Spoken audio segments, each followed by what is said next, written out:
thought we were just having a quiet Sunday dinner at home, the kind we'd had 100 times before, with candles on the table and the smell of my grandmother's soup recipe filling every corner of our small kitchen. I had no idea that the moment Daniel lifted my bowl and poured its contents into the sink, saying his mother's borscht was the only version worth eating, he was not just insulting my cooking, he was cracking open a door to something far darker, a plan that had been quietly taking shape for months, a conspiracy built around the one thing I had that neither of them could claim, the small catering business I had built from nothing, the business that was finally, after 4 years of 18-hour days, beginning to make real money. He didn't even look at me when he did it. He just stood there with the empty bowl in his hand, the broth dripping into the stainless steel sink in slow, rhythmic drops, and said, "Mom's coming to stay for a while. She'll cook properly." And somewhere behind his voice, behind that casual cruelty dressed up as a compliment to his mother, I heard something click, the sound of a trap closing. My name is Clara Whitmore, though I hadn't used my maiden name in 3 years, not since I married Daniel Reeves on a warm September afternoon with the smell of late summer roses in the air and the absolute bone-deep certainty that I had chosen correctly. I was 32 then.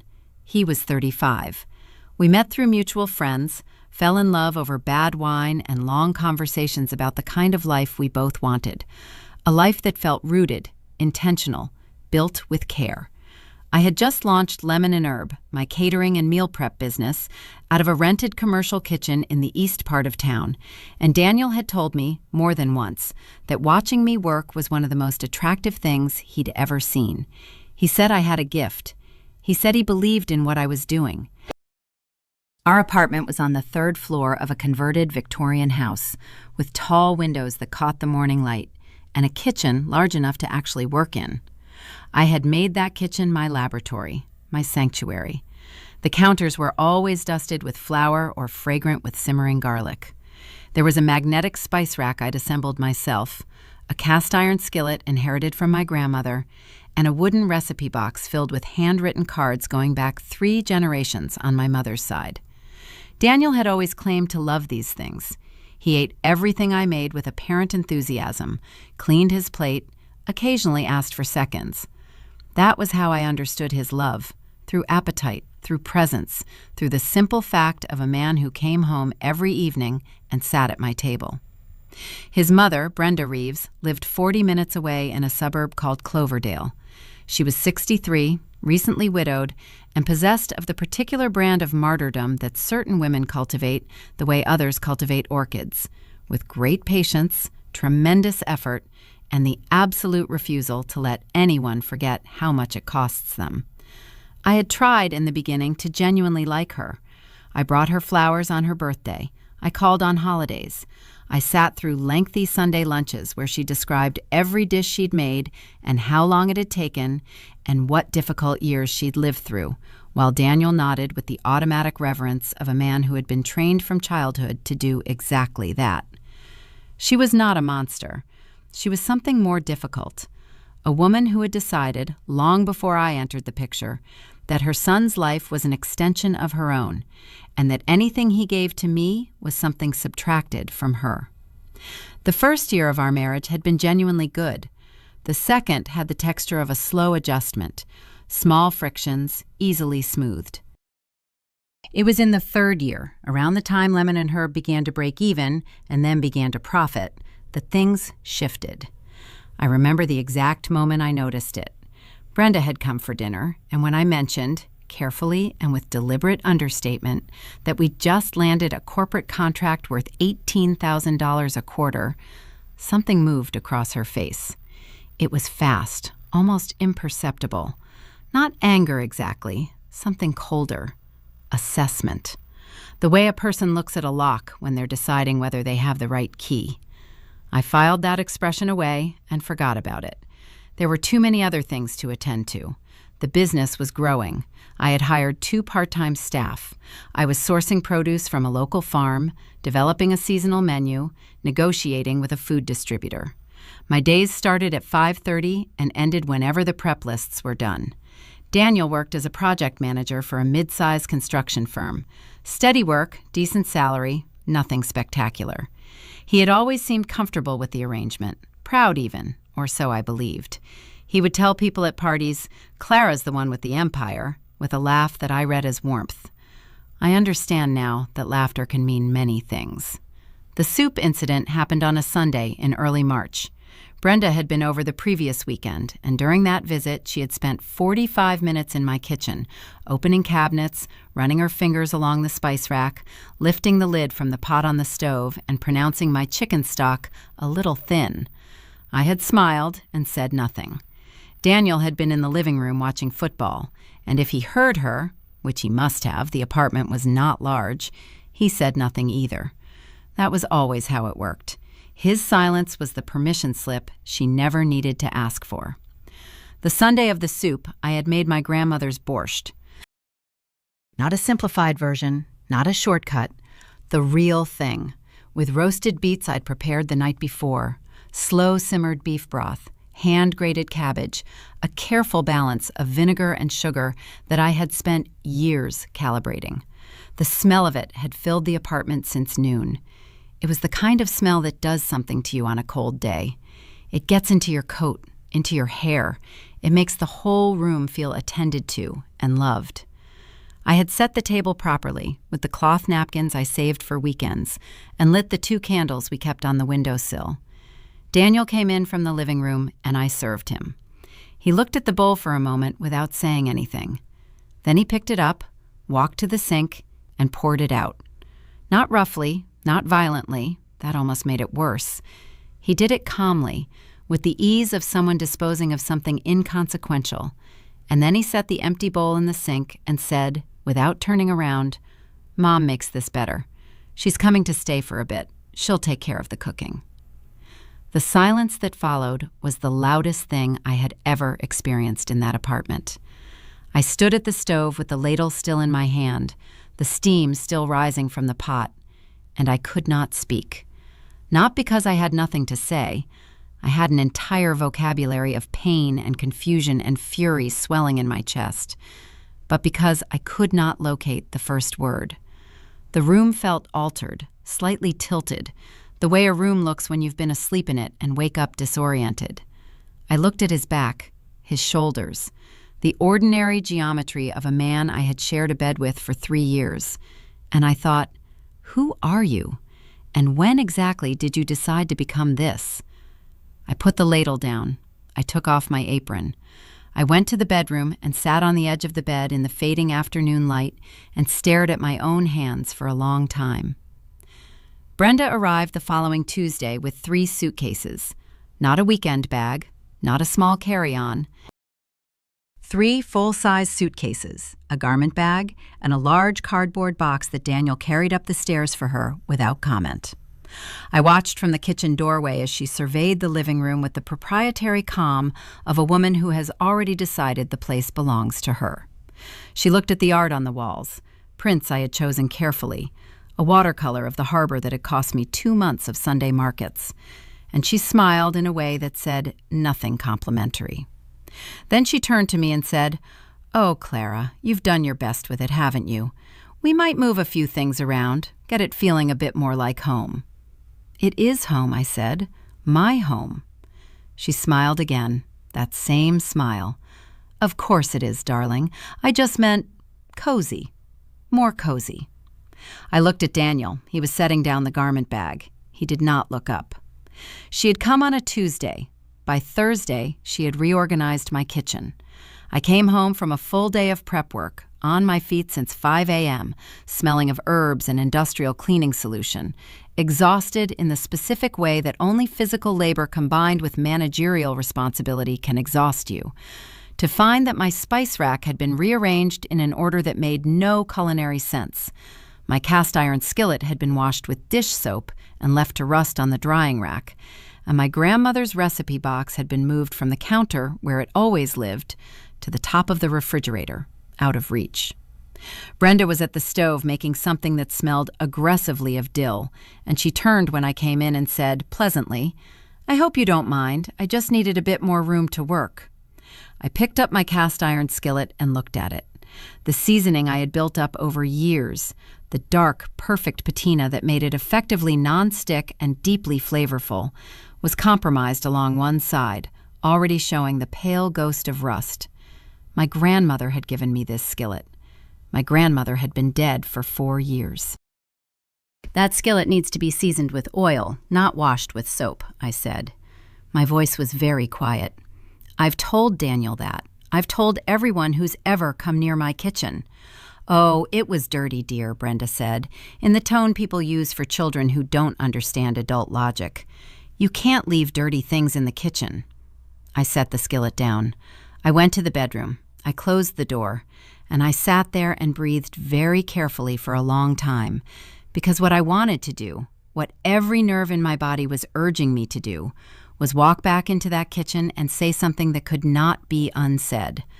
But I was still, in those early days, operating under the assumption that this was temporary, an inconvenience, a mother-in-law being difficult in the particular way that difficult mothers-in-law are difficult, thoughtlessly, without malice, simply following the deep gravitational pull of her own ego. I told myself, she'll be here a month, 6 weeks at most. I can survive 6 weeks. I could not have been more wrong about the timeline, or about the malice. The first real warning sign, the one I should have listened to, the one I should have followed to its logical conclusion instead of explaining away, came 8 days after Brenda's arrival. I was at the commercial kitchen doing prep when I got a call from my accountant, a steady and unflappable woman named Patricia, who had managed my business finances since the beginning. She said there had been an inquiry, someone asking about the structure of Lemon and Herb, specifically about whether it was a sole proprietorship or a partnership, whether it had co-signers, whether there were any family members with financial interest in it. The inquiry had come through a law firm she didn't recognize. She had told them nothing, she said, but she thought I should know. I stood in the middle of the commercial kitchen with the phone in my hand and the cold air from the walk-in refrigerator drifting past my ankles. Around me, the smell of fresh dill and roasted garlic, the hum of industrial equipment, the ordinary sounds of work, and the sudden, vertiginous sensation of something being deeply, fundamentally wrong. "Which law firm?" I asked. She gave me the name. I didn't recognize it either. I told her I'd look into it and thanked her and hung up. And then I stood there for another minute before I put my phone in my pocket and went back to my cutting board and told myself, again, that I was probably overreacting, that there was probably a simple explanation, that Brenda was difficult, but she wasn't, surely she wasn't, actually conducting legal research into my business.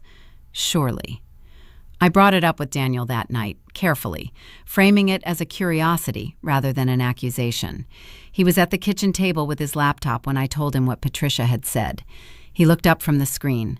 Something moved across his face, the same fast, calibrated thing I had seen on Brenda's face that night at the dinner table, the night I'd mentioned the corporate contract. He said, "Probably just some junk mail or automated thing. Law firms do that sometimes." He said it without hesitation. He said it looking directly at me, and then he looked back at his laptop. He had his answer ready. That was what I noticed, later, when I replayed the conversation in my mind. Not a pause to think, not a furrow of concern. A ready answer, smooth and immediate, the way an answer is smooth when it has been prepared in advance. I sat down across from him and watched his face for a long moment. He didn't look up again. From the living room, I could hear Brenda watching television, the laugh track of some sitcom rising and falling at precise intervals. The apartment smelled of her cooking, heavy, competent, entirely overriding my own. I thought, when did this become her house? And then, just below that, quieter and more frightening, how long has this been the plan? The weeks that followed Brenda's arrival had a particular quality to them. The quality of a tide coming in so gradually that you don't notice the water around your ankles until it reaches your waist. She cooked every evening. She rearranged the living room furniture just to improve the flow, stacking my decorative books in a corner and replacing the coffee table arrangement with a ceramic fruit bowl she had brought from Cloverdale. She had opinions about the throw pillows, the shower curtain, the brand of laundry detergent. She made these adjustments with the quiet, systematic confidence of a woman who knows she will not be challenged. And she was right, because every time I raised something with Daniel, the recipe box, the skillet, the furniture, he would exhale slowly and say some variation of, "She's just trying to help. She's been through a hard year. Can we just give her some time?" His patience for her was bottomless. His patience for my discomfort was not. I told myself I was building a case. I told myself that Patricia's phone call about the law firm was a coincidence. I told myself that Brenda's pointed questions about my catering contracts, "How many clients do you have now? Is that just local or further out? What would happen to the business if you had to take time off?" were the questions of a nosy woman, not a calculating one. I told myself all of this because the alternative, that I was living in a carefully constructed trap and that the man who slept beside me every night had helped build it, was a thing I could not yet afford to believe. Then came the Wednesday evening that changed everything. I had come home early. A corporate lunch I had been booked for had been canceled at the last minute, a meeting room double booking, nothing personal, and I was back at the apartment by 4 in the afternoon, which was at least 2 hours before Daniel usually returned from his office. I expected to find Brenda watching television or on the phone with one of her friends in Cloverdale. What I found instead was silence. The television was off. The apartment was still. I set down my bag in the hallway and noticed, without fully registering it, that Brenda's bedroom door, the door to what had been our guest room, was slightly ajar, and from behind it came the low, even murmur of a voice. Her voice. Careful, deliberately quiet. I should have walked past. I almost did. But there was something in the cadence of it, that particular rhythm of a person choosing their words with unusual precision, that stopped me 3 feet from the door. I stood there in my coat, holding my keys, and I listened. It doesn't matter what she says at that point. By then we'll have the documentation. A pause. No, Daniel understands. He's agreed to provide the supporting statements if it comes to that. Another pause. Longer. The important thing is that the business is community property once we establish the shared expenses. Patricia can testify to the commingling of funds. That's enough. A final pause, and then her voice dropped even lower, almost tender. Don't worry. She won't see it coming until it's already done. My keys fell to the floor. I do not know if she heard them. I did not wait to find out. I scooped them up and walked, quickly, quietly, on legs that had somehow gone completely numb, back to the front door, out of the apartment, down the 3 flights of stairs, and into the street. I stood on the sidewalk in the cold March air with my coat still buttoned and my chest heaving as though I had been running, even though I had barely moved. The world looked exactly the same as it always had. Same gray pavement, same line of parked cars, same bare branch trees along the curb, same everything. But it was not the same. Nothing was the same. And I understood, standing there on that ordinary street in that ordinary late afternoon, that it had not been the same for a very long time. She had said Daniel understands. She had said he's agreed. She had said commingling of funds and community property, legal language, precise and practiced, the language of someone who had been coached or had done her own careful research. She was on the phone with a lawyer. Or perhaps with another member of the plan, some Confederate I hadn't identified yet. And the plan, as I now understood it with a cold and nauseating clarity, was to claim that Lemon and Herb was not solely mine, that it was marital property, that the shared household expenses, the money that flowed through our joint account to pay rent and utilities, constituted financial commingling with my business, that with the right documentation and the right supporting statements from my husband, a lawyer could make a credible argument for partial ownership. My business. 4 years of 5 a.m. mornings, 4 years of calloused hands and budget spreadsheets, and every client I had ever charmed and every menu I had ever tested and retested, and the commercial kitchen I had fought for the lease on, and the 2 employees who depended on me, and the grandmother's recipe box on top of the refrigerator, and the cast iron skillet with its ruined seasoning. They were going to try to take it. I walked to the coffee shop on the corner and ordered something, I don't remember what, and sat at a table by the window and stared at my phone for a long time before I called my father. He picked up on the second ring. His voice was the voice of Sunday mornings when I was small, unhurried and warm and completely reliable, and when I heard it, I felt something in my throat close hard.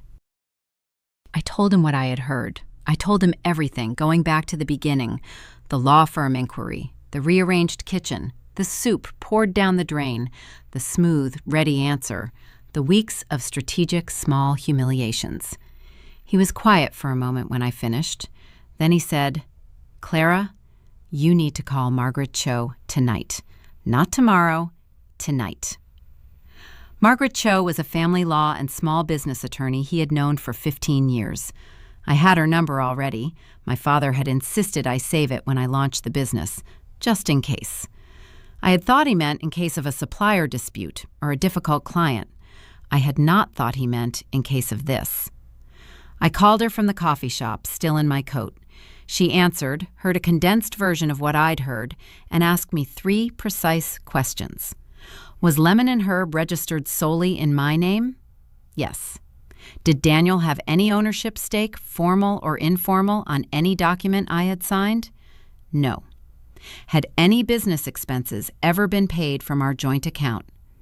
And there it was. Because yes, there had been a few months in the first year, when I was not yet profitable, when I had transferred money from our joint account to cover supply costs. I had repaid every dollar, but the transfers existed. They were on record. "Okay," Margaret said. Her voice was very calm.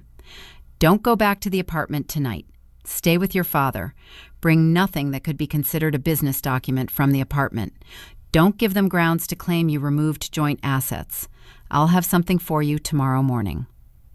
I sat in my father's kitchen that night, at his old wooden table under the overhead light, and I drank the tea he made without tasting it.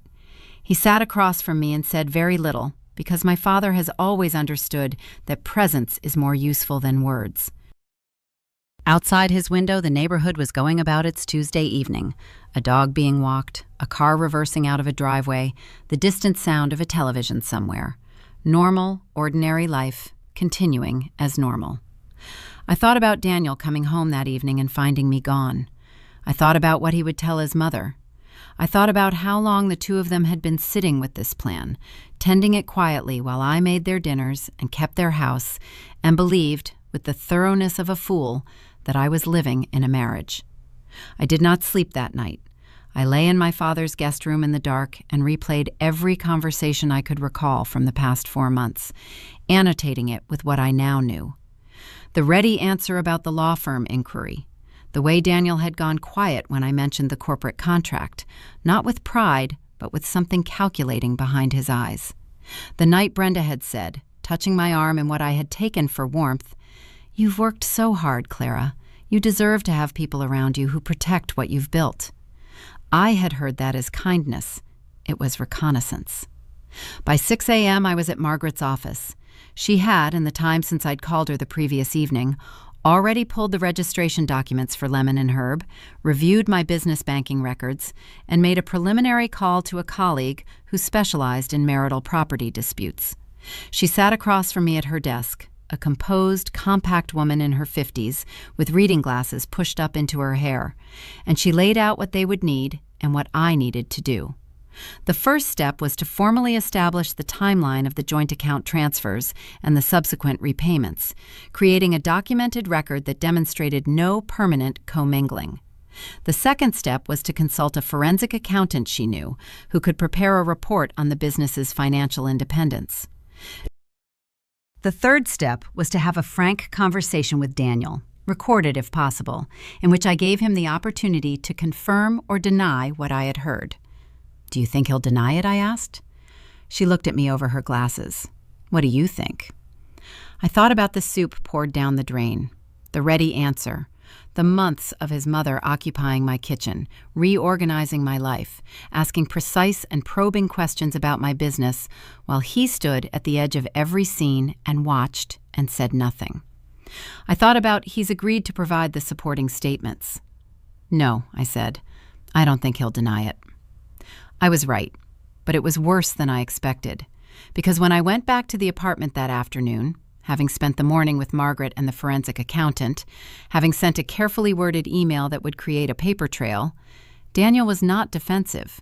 He was, somehow, relieved, as though the secret had been heavier than the consequence. He was in the kitchen when I walked in, and Brenda was at the table with a cup of tea, and the three of us occupied that small space for a moment in a silence that had the texture of held breath. I looked at Daniel. I said, very quietly, "I know about the plan." He looked at his hands. He did not ask what plan. Brenda set down her cup. She tilted her head in that particular way she had, the way that was meant to signal patience and long suffering, and she said, "Clara, darling, we're family. The only thing we've ever wanted is for things to be fair. You've built something wonderful, and that's great, truly. But Daniel contributed to this household, and a household is a partnership, and a partnership means—" "Stop," I said. She stopped. It was the first time she had ever stopped when I spoke. "I was in the hallway on Wednesday," I said. "I heard your phone call. I heard you say she won't see it coming. I heard you say Daniel has agreed. I've spoken with my attorney. I've spoken with a forensic accountant.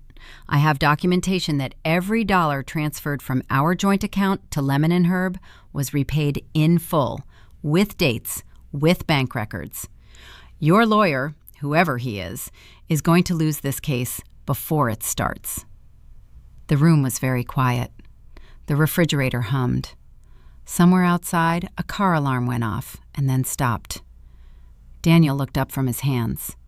His face had the exhausted, slightly surprised expression of a man who has been hoping for a different outcome and has just been informed there isn't one. He said, "Clara, it wasn't supposed to—" "Don't," I said, and something in my voice stopped him the way it had stopped her. I looked at him for a long moment. The man who had poured my grandmother's soup down the drain and said his mother cooked better. The man who had let his mother move into my home and reorganize my kitchen and dismantle, piece by piece, the domestic life I had made, while he stood at the edges of every scene with his hands in his pockets and his eyes on the middle distance, saying, "Can we just give her some time?" The man who had agreed in some private conversation I had not been present for to provide supporting statements to help a lawyer argue that my business, the thing I had built with my own hands, before him, during him, despite him, was partly theirs. I was not angry in the way I had expected to be angry. I had spent the night at my father's house imagining this moment as one of heat and breaking. Raised voices, slammed doors, the operatic collision of betrayal and rage. What I felt instead was cold, precise, perfectly, terrifyingly clear. It was the feeling of finally being done with something you should have been done with a long time ago. "You need to leave," I said to Brenda. "Today. I'll give you until this evening." She opened her mouth. Something flickered in her eyes. Not quite fear, but its cousin, the sudden recognition that the power in the room had shifted, and she was on the wrong side of the shift. "This is Daniel's home, too," she began. "His name is not on the lease," I said. "I checked. It has never been on the lease. I signed it, I have renewed it every year, I pay my half from my business account, and it is my home." I paused. "You are a guest who overstayed. I'm ending the visit." She looked at Daniel. It was the reflex of 35 years, the automatic transfer of authority to the person she had always controlled. Daniel looked at the table. He did not speak. And in that silence, something ended for him too, though it took him a few more days to understand exactly what. Brenda left that evening. She packed her 3 suitcases and her garment bag and her cardboard box, and she did it with the tight-lipped, deliberate dignity of a woman performing her martyrdom for an audience that was no longer watching. I sat in the living room while she loaded the hallway, and I did not help her, and I did not speak to her, and when the door closed behind her, I sat in the silence for a long time and breathed. The legal challenge never materialized, not in any formal sense. Margaret's letter to their attorney outlining the documented repayment history and the forensic accountant's preliminary findings appears to have been sufficient to communicate that the plan was not viable. There was a brief, undignified exchange of emails in which Brenda threatened to speak to people who know about these things, and Margaret responded with 2 sentences that I have read several times since and found deeply satisfying. After that, silence. Daniel and I separated in April. It was not dramatic. We sat at the kitchen table, my kitchen table, in my apartment, and agreed, with the exhausted civility of 2 people who have run out of reasons to pretend, that it was finished. He said he was sorry. He said he had told himself it would never actually come to anything, that it was just a conversation, just his mother thinking out loud, that he hadn't believed she would actually pursue it. I listened to this and understood that it was possibly even true and that it made no difference at all. Because he had known. He had known, and he had let her stay and let her move my things and let her ask her careful questions about my business, and he had not once, in any of those months, pulled her aside and said, "Stop." He had preferred the peace of complicity to the difficulty of loyalty. That was the marriage in the end. That was all of it. My father helped me move some things. Patricia reviewed the business accounts with fresh eyes and confirmed everything was clean. The forensic accountant submitted his report, which I filed away and hoped to never need. Margaret sent a bill that I paid without complaint because it was the best money I had spent in years. My 2 part-time employees, who had been worried when I'd been distracted and short-tempered through March and April, seemed visibly relieved when I came back to the commercial kitchen one May morning with a full prep list and the specific, forward-leaning energy of a person who has sorted something out. Lemon and Herb closed its 2nd corporate contract that summer. By autumn, I had promoted one of my staff to kitchen manager and taken on a 3rd. The cast iron skillet I reseasoned over the course of 3 weeks, thin layers of flaxseed oil, baked in a hot oven, built back up until the surface was dark and smooth and entirely itself again. My grandmother's recipe box is back on the counter where it belongs. I think about that Sunday sometimes, the soup cooling in the pot, the candles on the table, the moment before he picked up the bowl. I think about all the ways I explained that moment to myself afterward, all the generous interpretations I offered him without being asked. That was the habit I've worked hardest to break, the habit of making myself smaller so that someone else's cruelty has more room. I am done with that particular accommodation. I sit at my kitchen table in the mornings now, with the light coming through the tall windows the way it always did, and I drink my coffee slowly, and I listen to the silence of an apartment that belongs entirely to me. And it is, without qualification, without apology, enough. More than enough. It is everything.